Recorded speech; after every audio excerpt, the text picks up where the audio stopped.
everyone, how we doing? Welcome back to Corked Stats on this wacky Wednesday, powered by the Mayo Media Net here on YouTube and presented by Jock Market, the daily fantasy app where we actually make money while we're having fun, which is kind of fun in itself. Download the app for free.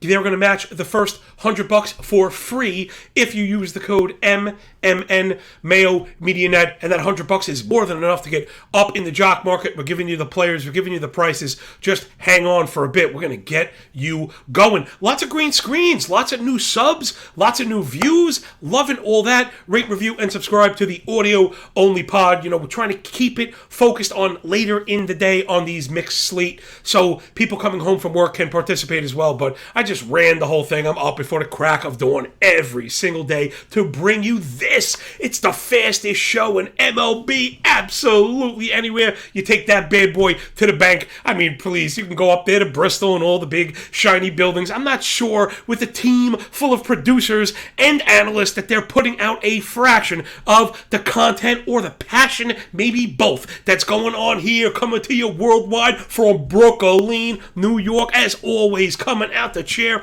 as always. And yes, I keep this positive attitude even after a losing day. It's probably more important to have a good attitude after a losing day. Be married to your process and not the outputs. Yes, it's been a rough couple weeks. So what? You shouldn't be using money that you need to pay the bills with. This money should already be accounted for as a small business, and we're letting it run. Can't go by a month here or there, though we have done really well. It's funny, I think if you listen to my work, you think we were getting slaughtered, and we're really not. I'm just so used to so vastly outperforming the market that this year, maybe, hey man, I'm getting my come-uppins, but we're never going to get crushed. Tug, looking at you. I've got some really sharp followers out there, and you got to follow me up on Twitter at MLB Moving Averages, at MLB Moving AVG on the Bird app, yo, because we do really have some sharp people, and I do appreciate all the feedback. You know I'm going to answer your DMs, but I got to ask you to put them in public and not distract me so we can share the information with everybody. But to followers like Tug, they mentioned that yesterday. Listen, we were on Colorado F5 plus 100. I love Feltner. I smashed that play myself personally, and we were up 4 runs in an F5. I don't know how much better you want to be doing, how much better you could feel about your initial handicap, and then it all went south. Then the Rockies, who were actually down a run, tied it in the 5th, and it's like, oh, good, maybe we'll just push this thing. Of course, they couldn't get the man from second home with 2 outs. You know, heaven forbid, we actually got a run, we're with scoring position in. That's been the way this season goes, and that's why output's so important. Like a bounce here, what, that was a good handicap opposed to a bad one? No, you get these situations down to critical spots, and you either get the coin flip or you don't, and if you miss a bunch of them in the row, you can't let that sour you. So let's get into the analysis for today after that little lesson about sustainability. Really, what matters? This is not football. Baseball is different every single day. Like most hours of most days are filled with the ability to get action on the MLB. You've gotta be careful, and you can't be focusing on days, losses, or misses here or there. And then one thing we'll get to when we talk about these total base props are sometimes the model is like a proximity alarm, right? It's telling you, like yesterday, Ohtani is a perfect example. We had Ohtani for a home run. I think he singled. He might have had a walk also. Disappointing. We lost the total base prop, right? No excuses being made. And then yesterday hits 2 home runs. And you're like, ah! Although I did have him as a model hit on the Patreon sheet. Again, I know you're like, what is all this stuff going on? But that's how much work we're putting out. It must be platformed. And if you're unfamiliar, welcome aboard. I know we have some new listeners. You're getting the 3 pillars of profit here every single day. Daily DFS and Jock Market, which overlaps into total base props. We're going to do fantasy. Today we're mining the advanced statistical leaderboard for starting pitchers, and then a couple of bets, including those total base props.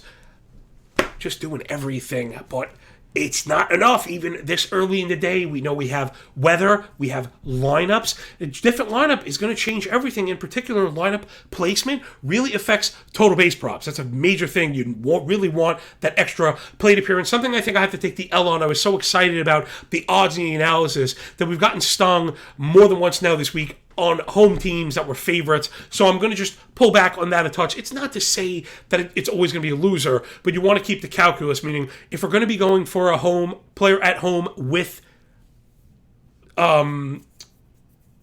even good odds. We want to make sure, that was a favorite, I should say.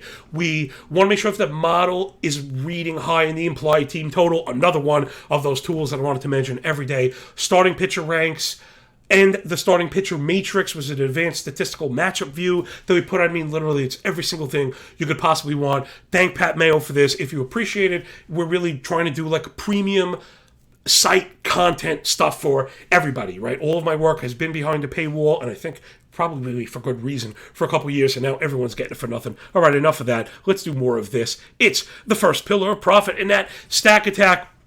We got the Bluebirds going first. Those Blue Jays really looking excellent as of late, going up against Luke Giolito. One of, if not probably my biggest pitching miss coming into the season. We were excellent. And again, I know I probably set the bar a bit too high for myself, but that's okay. I want to be the best. We're very good at pitching analysis. A lot of the pitchers we highlighted are doing excellent. I generally have like 60 points or more in all of my 15-team fantasy leagues. I wish I could say the same for individual hitting. I focus on team hitting and not so much individual. If anybody wants to be my partner, please help me because I really desperately need it. But Luke Giolito was one of the big misses. I was a big fan, Paisan aside. He's had a rough go. 4.8 ERA, 1.5 whip, 860 OPS. The strikeouts are there, over 29%, but so are the walks, over 10%. Not any good. The line drive rate has spiked over 26%. We know line drives are the batted ball type, get you in trouble, but the hard hit rate via StatCast, over 95 miles an hour, is up, over 46, paired with a 12% barrel rate as equals what? Yes, 2 home runs per 9. Particular, it's been righties, right? So these split tools are not always oppo splits. Sometimes it's an oppo split, I guess. Well, it's a 1,000 OPS to righties, a 444 WOBA to righties year to date. You really can't do that against the majority of hitters. And the one thing that we have circled, there was another one yesterday. The Astros, we've got to be looking at these home and road splits because of the ball. This is what I mentioned. It's not running after home and road splits because we overreact to them. It's the way the ball is being treated in these environments would at least intuit. How do we put this? It at least intellectually and fundamentally fits into our argument, right? So if we're talking about balls and their treatment and the feel affecting flight, then home and road, which we know have disparate treatment of the ball, which we know affects the grip, right? So this is not guessing, and that's what I hate when people do that. There's quite a bit of inference going on. These are data-backed hypotheses, and I really think it matters. Home road splits really matter. They really have mattered more than anything. We're going to get up into it. We'll be highlighting a ton of it now going forward. Expect that, especially on the pitching end. Giolito, 3.4 ERA at home, 5.8 ERA on the road. I know you're like, well, he's home today. Why do we have him chalked up? Because we want to go a step further. Yeah, but the big shaking butt is 3.13 batting average against the righties at home anyway, plus 900 OPS to righties at home anyway. So again, we want to be looking for the split to highlight the potential for a grip factor, but if it's happening on both sides of the ball, right, then we're not worried about it. So see, again, not guessing, lots of inferring, that I'll admit. This is not certainty, but I'm doing my best to data back all of this stuff. So we're looking at the righties because the fastball has been trashola. 47% used to righties, 540 X-Slug, can't do that, especially against hitters like Vlad. 1,000 OPS against righties last 25 plate appearances, a 12% barrel, and all that math that lines up against Giolito. 55 fly ball, 55 hard hit last 30 for Vlad. He looks awesome. Same for Lourdes Gurriel. Last 40 plate appearances against righties. He's killing righties. He's really up off the mat as of late. 382 batting average, 1,000 OPS, and 2 bing bongs against righties. Got to look for those right-handed Jays today. Next up, it's the Orioles against Patrick Corbin. 7.05 ERA, 1.8 whip. Last 7 games, he looks awful. Single-digit K- walk and 2.5 home runs per 9 in that span. Yikes, soak in how bad he's been. But, that's not it. We're diving into the arsenal. Every single pitch has a minimum 480 X slug and a plus 630 X slug on the fastball and sinker to righties. We know we're always circling Mountcastle and Hayes when the Blackbirds with orange chests are facing a southpaw. Mountcastle, last 30 plate appearances against lefties, a 444 batting average, 1100 OPS, and 2 ding-dongs. Last 30 batted ball events against lefties, 22 barrel, 11 blast, 560 expected WOBA on contact. If he makes contact, we're going over the total base prop here. Other guy is Hayes. Last 30 PAs against lefties, 360 batting average and 3 home runs, a 360 ISO. Remember, ISO really important, not only for fantasy and DFS and jock market, but in particular for total base props when you need a base and a half. We want to get it done at once. Yes, 2 hits is nice. 2 hits is hard to ask for. So ISO being a measure of extra base hits, the math would be pretty simple here, right? That you have a 360 ISO, is a better than 1 in 3 chance at an extra base hit. We're hoping to face Corbin at least twice, maybe 3 times, and get that extra base hit. And then if not, we're going to get extra shots afterwards. So again, we're going to have him circled for the total base props. Look to backfill into Baltimore today. Last stack is the Halos again against Daniel Lynch, who another one of the misses, but it's a little more excusable when you're missing on pitchers all the way back in drafts. Again, in fact, this is not a Daniel Lynch miss. I had a full-on Royals miss. I liked a lot of the young Royals. I thought it was a good spot for opportunities as far as innings pitched and potential for ceiling and upside. Carlos Hernandez and Kowar, right? Jackson Kowar and Bubich and Lynch. Singer was a hit, but even for as good as Singer's been, I took a lot of L's on the way there. So, all right, enough of that. Let's get back into it. It's Lynch, 5.19 ERA, 1.5 WHIP, 7.90 OPS on the season, 10% walk, 22% foul ball rate, something that I've been incorporating, and I want to make sure to hat tip my dude, Rob DiPietro, out there. I'm going to tag him. Hopefully he listens today. Rob is one of the GOAT fantasy baseballers right now. Always, I speak to him behind the scenes. He is just pushing the limits of what we're trying to figure out. He's very sharp. He's also not afraid to be wrong, which is very important when you're trying to pioneer, right? You can't pioneer and be afraid to be wrong. Those two things are not congruent. So follow Rob, Deadpool Hitter, and his fantasy baseball pod is excellent if you're looking for more detail. It's long, but I can't do that here. But that's why I think his stuff and my stuff is probably a nice compliment. He's a little bit more reserved and slow than I am as far as speaking goes. All right, Lynch, 10% walk, 22% foul. Something like I said, Rob is circled really important when we look at foul ball rate with the limitations in starting pitching workload. Foul balls really hurt you. 22% foul ball is awful. 44 fly ball, 47 hard hit with a 288 batting average allowed to righties, 820 OPS allowed to righties, and all 9 home runs year to date. So, of course, you're looking at Mikey to Fish, kills lefties. Habitually, Trout wakes up to slam lefties. 23% barrel, 16% blast. Year to date, oh my goodness, 1100 OPS and a plus 500 xWOBA to go with 4 home runs. Give me Mike Trout anytime the lefties on the mound. Pair him with Taylor Ward. Again, also killing lefties this year. 311 batting average, 970 OPS, 400 xWOBA. Ward again at the top of the lineup, going to get the extra PA. So when it's a leadoff guy or a number 2 guy, you can really kind of forget the home away thing. I think that extra PA will cancel out. Let's get into the fantasy side. Everyone take a nice deep breath, like wow. I know the show's at 1:15, but we are trying to be all things to all people, and can't really slow down now. There's plenty of time to sleep in those, few days after football and between the baseball prep. It's about like a 20-minute window in there for me to sleep. I'm already drafting baseball come Christmas. I don't care, man. I live for this.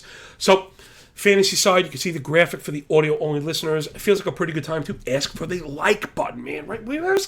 Seriously, come at me. Where else are you getting this? I'm looking for it. I would love to have some of this work done for me. I'm doing it for you, so you don't have to, because no one is doing it for me, because it needs to be done. So get down and press the like button, please. Audio-only people, let's get you through this advanced statistical SP leaderboard. Pitching, I think the reason this works is because on the left, we have whiff rate. On the right, we have xWOBA, right? Whiff rate being very important because it's without batted ball event. It happens before then or with separate from then. And then xwOBA, the amalgamation stat of exit velocity, launch angle, sprint speed, to really kind of cover everything that happens afterwards. So again, nothing should stand on its own, but I do think the two of these things make a pretty good pairing, at least to go look for them. So I'll read out, these are pitchers, I mean, man, okay, you see the list. Inside the top 80 of whiff rate. So these are just 10 interesting names inside the top 80 to give you an idea how important whiff rate is in the last 30 days. I'm trying to use stats maybe not everyone has access to and time sort them, which not everyone has access to. Again, which why I think this works so well. Tuesday was hitters, Wednesday pitchers. Tomorrow we're going to piece them together and do an ad at every position in 10, 12, and 15 team leagues. And of course it comes with a snazzy graphic. So for the podcast people, if you want to just jump over to YouTube and do a little swipe-a-rooney, you get a little screenshot, and while you're there, press the animated thumbs up button. All right, it's Matt Swarmer at the top, Drew Smiley, who you don't really expect with a 30% whiff rate, our boy Jeffrey Springs, then who we just mentioned, Daniel Lynch, right? So guys like Smiley and Lynch probably a good indicator that whiff on its own can't stand on its own, because you can get a lot of swings and misses, but when you miss, the contact is really severe, and if you miss often enough, that will counteract the positive whiff rate. So see, here we go with a little more procedural thing. There's a little feather, boop, in the cap. Next up, it's Connor Pilkington, Jose Quintana. See, Quintana we know already limits contact, so if he's going to be getting whiffs, I know people are holding their nose. The Pirates pitching has been pretty good and getting better, which is what we're looking for, right? We're looking for the progression to pick up on the trends. So let's get back into it. Ryan Feltner, who we liked and backed yesterday, he ended up getting stung at the end of that. I don't think we're off him, but half his games are going to be in core, so you can't run to add him. Then Alex Fado for the Tigers, who has been falling apart a bit for him lately, though the matchups have gotten tougher, though that's what it's going to be, followed by Braxton Garrett and Trevor Rogers, those two guys on the Marlins. I think have both had rough starts, man. Rogers in particular has been very unlucky. Garrett, I think there is some potential there. There is room in the Marlins rotation. He should get a crack, so just keep an eye on those guys. Somebody like Jeffrey Springs, if he's not added in 10 or 12s, you got to get with him already. A guy like Quintana, if you're struggling for pitching, you might have to do the same. Let's get over to the xwOBA side. My boy at the top, I think I'm just putting the Hunter Green propaganda. So that you'll have to deal with. It's my show, and I'll do what I want with it. No, I'm just kidding. But the reason I want to mention is because Hunter Green is a lot here. So Hunter Green is in the middle of a single season, right, is doing the post-hype thing. People drafted him with high expectations and wholly discarded him early, not thinking that he was going to struggle a bit or not thinking he was going to pitch in Cincinnati sometimes. He's shown you the swing and miss. He's shown you now the contact limitation. Hunter Green really looks awesome. I think if people are worried, we've been saying this for a couple of weeks, he's like a buy now. The sky is the limit for him. I don't think the Reds will be trading him, right? They've held on to all their pitchers like Castillo, but I don't know, man. Sky's the limit there. Next up, Alex Cobb, 282 xwOBA, but nothing to sneeze at. He's back off the IL and got touched up a bit. So what? Fine. That's exactly when you add him. We don't start pitchers off the IL, so that's fine. I expect them to get beat up. It's weird. You have to almost subtract those. People, what about, well, you can't just subtract starts. Yes, I understand it happened, but if we're playing fantasy baseball, I really only care about the starts that I am going to eat, right? The stats that I have to digest. So it's like a Coors home stats. I never start a pitcher at Coors, so I don't really care about that. And that was part of the work with Feltner. Okay, let's get back into the rest of it. Tyler Wells, Graham Ashcraft for the Reds also, right? You're kind of looking at bad teams. Same thing you said for Baltimore when you're looking for opportunities. The good teams have good pitching. Those pitchers are owned. So this is such as life in fantasy baseball, particularly in deep leagues. Wrapping it up with Justin Steele, Dean Kramer, and Jeffrey Springs. So there's Springs on both lists, and there you have your ad. Almost, if a guy's on this list on both sides, on both lists, just add him now and figure it out later. If a guy's on one, it doesn't really say enough about it. Justin Steele has popped on both of these as well, though I think the whiffs are starting to pull back. But if he's available, it's that difficult. Something also we've mentioned last thing is how the waiver lists for differing formats by size has been indiscernible. I mean, you can't tell the difference at all. 10, 12, almost 15. The pitching is so difficult. Everyone is hoarding it, not like to another negative. I kind of has a negative connotation, but because I'm doing the same thing, right? You need to avoid Coors, you need to avoid the Yankees, you need to avoid Cincinnati, you need to avoid the Dodgers, you need to avoid Houston. So what does that mean? You need more viable pitching options, not to stream, but to choose from, because streaming is kind of going to get you hurt. Hopefully what we're doing here is showing the players that were thought of as streamers that maybe could stick. All right, that'll do it. Let's get into the last part. Let's round third and score this one across home. Some first looks for the audio-only listeners. I probably should have posted this as a parlay. We're just not getting the betting done yesterday. I mean, how wild was yesterday? It was so ridiculous. I had 2 F5s posted on the Patreon sheet. The Rockies were up 4 and lost. The Braves were down 4 and won. So what am I going to complain about the Rockies? No, it's just... Betting has been crazy lately. Everything seems to come down to looking for offense. And I think it probably explains a good part of my struggles. Although I'm a bit proud of myself because I have tried to make the adjustment. But if you follow my work for years, and as successful as it's been, I never bet overs. I don't bet overs because I think they're stupid. Or in the past, I thought they're stupid. Now I look stupid because they're the bet right now. My point was always that odds on totals are 110 for a reason, because there is no edge. If there was any sort of perceived edge, it would be there. It doesn't exist. The books make their money on volume because they get vig on both sides. That's pretty much it. And if they get enough money, they just move the total, and it's very easy to balance for them. They don't eat tremendous losses on totals. So I don't I shouldn't say I don't bet totals, because now I do. But I was always a side better. Side betting is a disaster right now.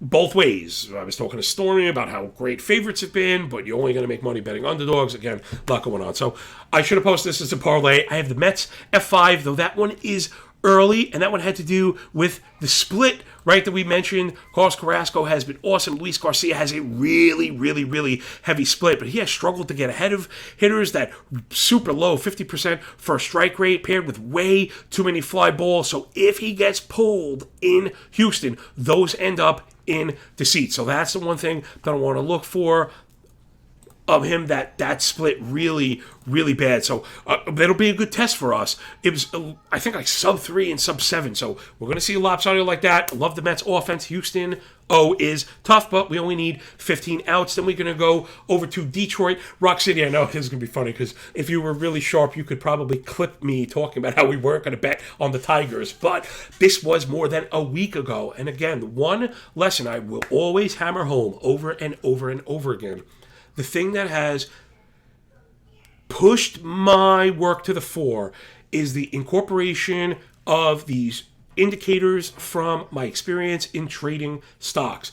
And it has to do with waka waka waka moving averages, but really more than that. It's the idea of sine waves and not looking for continuation in perpetuity, meaning we're not always looking for great teams to be great and bad teams to be terrible. Things generally move in rectangular patterns. So when things are low, things seem really terrible, but it's the time to buy and reverse.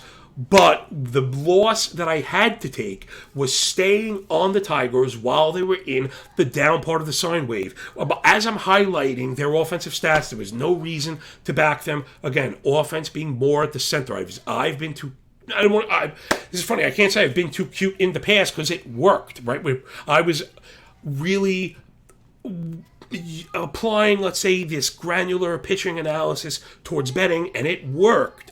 Now we've had ball shifts and changes intra-season with offense. We've had to shift. And, now we're making our adjustments. And one of those, again, is focusing on offense. We've seen the Tigers come alive. I mean, Javi Baez is on fire. Riley Green is up and on fire. So we never marry ourselves to jerseys. I don't think Tiger jerseys are bad. That iteration of the Tigers lineup was bad. But Grossman's waking up. So there we have the sine wave starting to go, and the Tigers offense is just starting to come alive. Check this out. Tigers offense, 275 team batting average last 7 days. The K rate below 19%. That's top 5. The swing strike rate is around 10. That's where they want to be. They have not been bad. Top 5 in line drive rate. They're starting to get the contact going. Again, their better players are starting to hit all at the same time. I think we could back the Tigers. I believe we have the, definitive pitching edge with Tariq Skubal over Waka. Waka, I think, has pitched a bit over his skis.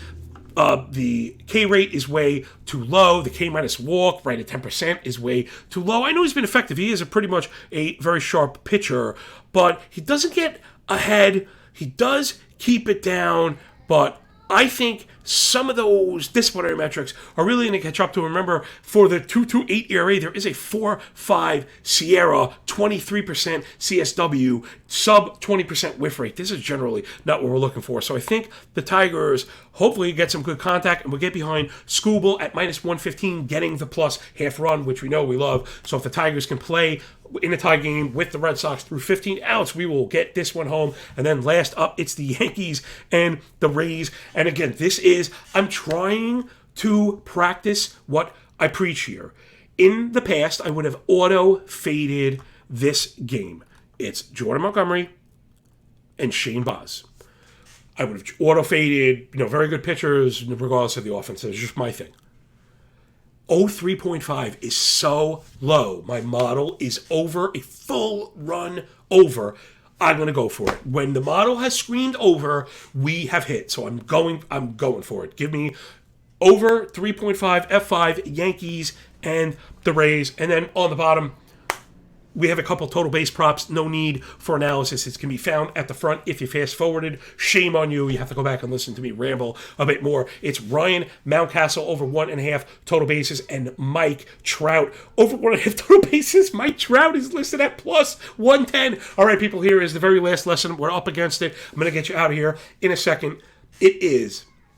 Again, I guess I must sound like the ultimate apologist, but again, I really talk about this stuff even when I'm winning. Like when we're white hot, I talk about not getting ahead of ourselves and not focusing too much on outputs. The one reaction I will make is when I like to adjust risk into and out of. So like right now, if you're following on Patreon, why aren't we getting killed even though we're losing? Because I'm risking less than 1% of my stack every day because we're terrible. You know what I mean? So like, whatever. It's so funny, man. People just do this all wrong, this whole betting thing, especially betting every day. It's that those trading applications. Again, people want this. They want to know how to do it. Yes, outcomes would be fantastic, but do you want to win like 10 straight walk-offs and comebacks? Like, no, because that's poor analysis, and poor analysis is going to lead you into poor betting. So like, give me the good process and the outcome is going to follow. It always has. And that would be the last lesson, is the crazy CLV on these total base props. And again, I hate posting. If you notice, I really try to be the most honest handicapper anywhere in the country. I am probably the only handicapper that I know of that posts the worst price.